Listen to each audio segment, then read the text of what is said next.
Hello students, the question says express this quadratic equation in the form of a into x plus b whole square plus c, and they have asked us to find the values of these constants a, b and c.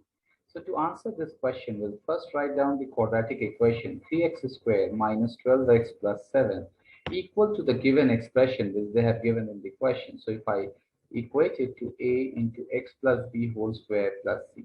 So we'll keep the left hand side as it is and we'll expand the right hand expression.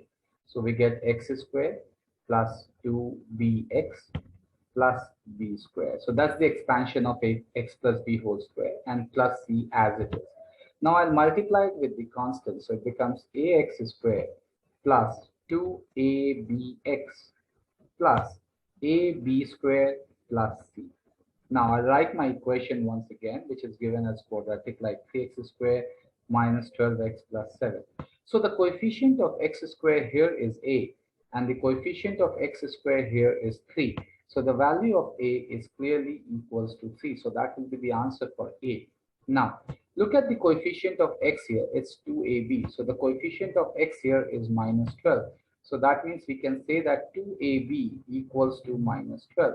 The value of a we already know is 3. So if we place it here, so we get 6b equals to minus 12, or the value of b is equals to minus 2. So that's how we got the value of the constant b. Now look at the constant part of this equation. It is ab squared plus c. And the constant part of the given quadratic equation is equals to 7. So now I'll place the value of a, which is 3, the value of b, which is minus 2 whole square, plus c, that is equals to 7. So this is 12 plus c equals to 7. So the value of c equals to minus 5.